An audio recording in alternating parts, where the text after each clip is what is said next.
Hi everybody, my name is Anya Dreps. I'm the program director and a respiratory therapy instructor at Moraine Park Technical College. This is my proposal for a restructuring of our lab activities. Head out of the way here. All right, so the problem is that we're experiencing low volumes of lab resources versus the number of students that are enrolled in our courses. So the lab resources meaning both equipment and faculty. So the proposal is to trial a blended lab course to allow for better student to resource ratios. As a technical college and an educational institution, our goal is always to continue to pursue strategies that are aimed at recruitment and retention of qualified program candidates, as well as providing quality education. This is to ensure that we're meeting the needs with our graduates for the Wisconsin healthcare systems who need qualified individuals to become part of the workforce. The business model is for the Health Sciences Department to evaluate the resources that we currently have and to propose changes to the lab structure or proposals for acquisition of additional lab resources. So the following proposal was developed to improve student retention, recruitment, and learning experiences. Our mission and vision are to grow minds, businesses, and communities through innovative learning experiences. So the specific goals here were to enhance course delivery methods, and then also as well as the schedules and student success metrics, to improve teaching and learning practices to achieve student success through alternate teaching methodologies, to provide targeted support during lab to promote individual student success, and then always we are looking to expand recruitment and retention efforts to provide that work-life balance that our students need and to limit our program expenditures.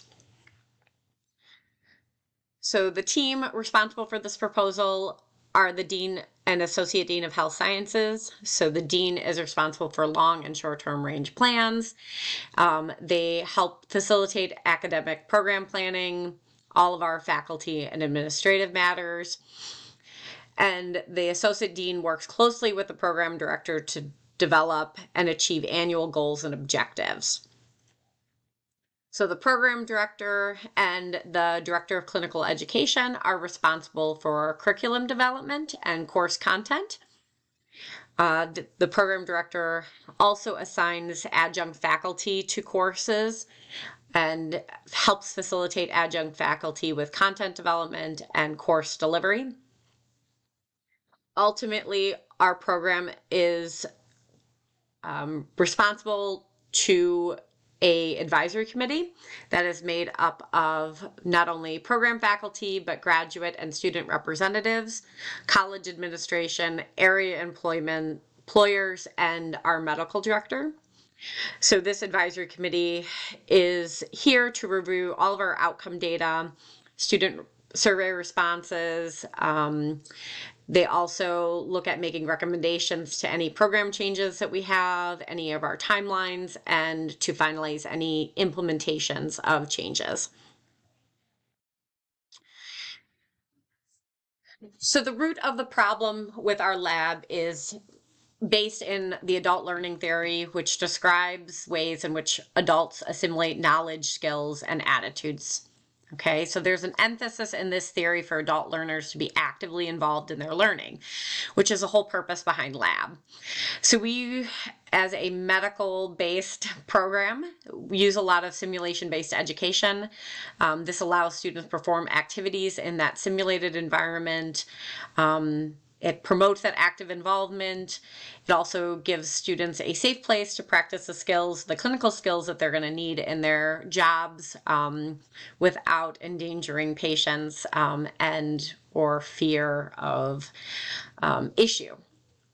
So This adult learning theory really supports the use of simulation-based education in medical programs, but there is a lot of financial constraint with this because the mannequins used in simulation, especially high-fidelity mannequins, are extremely expensive, as well as the medical equipment like mechanical ventilators that we utilize in our labs.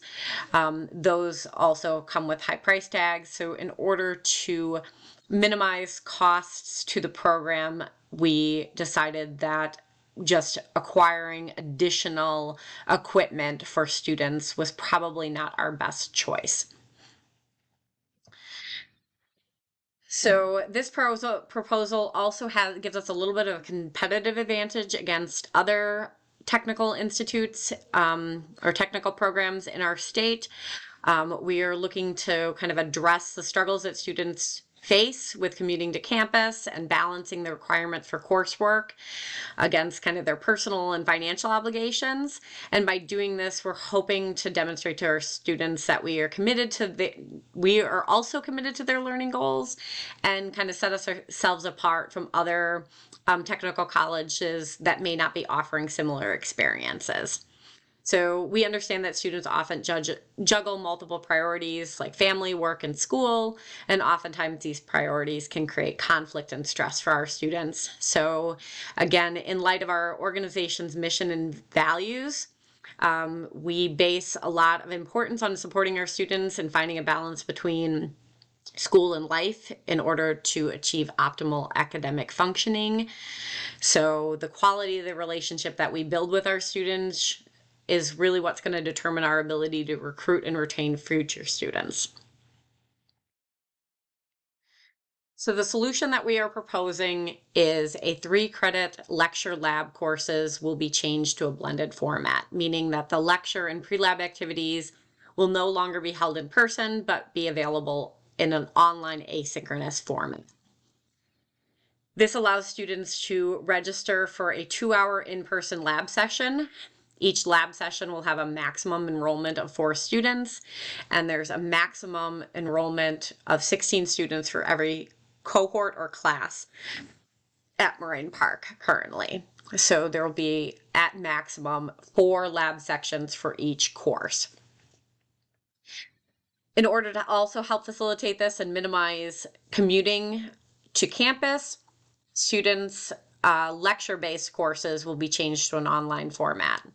So all activities for those courses and assessments will be completed online in an asynchronous format.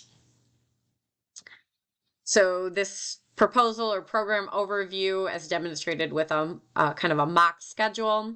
This is a schedule for the pilot that we implemented in fall of 2022.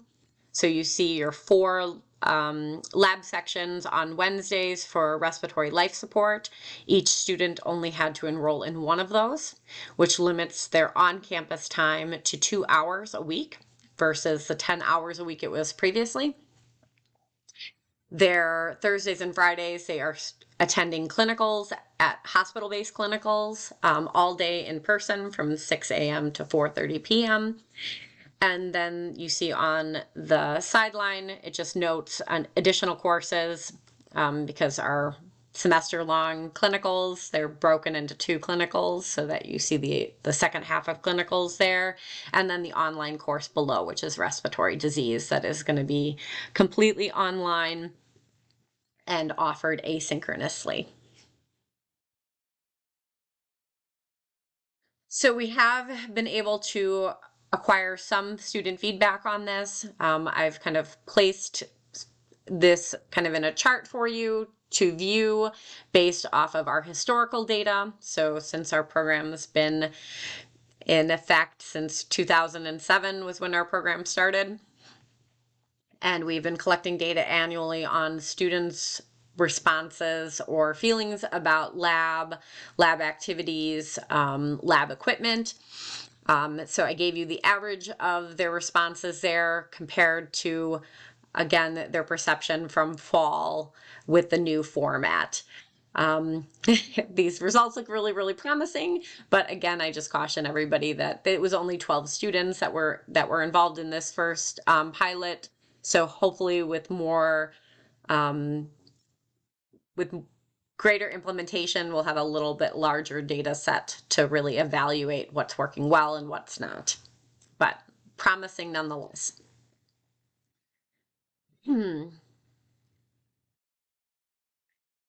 So the evidence behind this proposal was based in a couple of studies that I found on simulation-based education.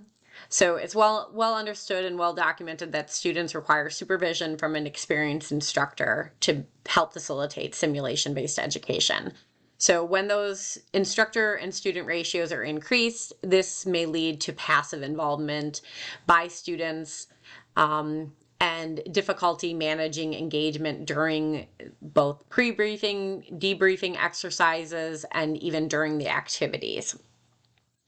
So it's not really been super well documented about what the ideal ratio is, but one study did suggest that a 1-to-3 ratio between instructors and students would be ideal for simulations. So again, this proposal meets our goal of limiting expenditures, so our business model really isn't going to change in requiring any additional staff or purchases. This is an example of the faculty workload that was impacted by the lab section change in fall, and you'll note that the total hours for the work week ended up equaling about 37.5. We are contracted for 37 hours a week, making this proposal kind of equal to the standard faculty workload. The project timeline, just to demonstrate here, we're kind of midway through this. We've already developed our curriculum proposal. We received our positive vote from the advisory committee back in March of 2022. After that, we were able to recruit adjunct faculty for the program, which we felt like would be necessary, not only for the health of our program, but in order for implementation in the spring semester, we would need adjunct faculty to be able to assist with course development. So we developed all of our learning materials, did some training with faculty on not only the simulation equipment, but on course design and online course development, because this is new to our program.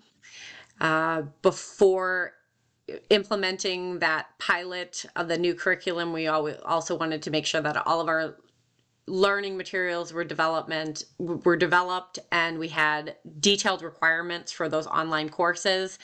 A big fear from students was just confusion with moving to online, and we wanted to make sure that everything looked the same and standardized to help students navigate those online requirements.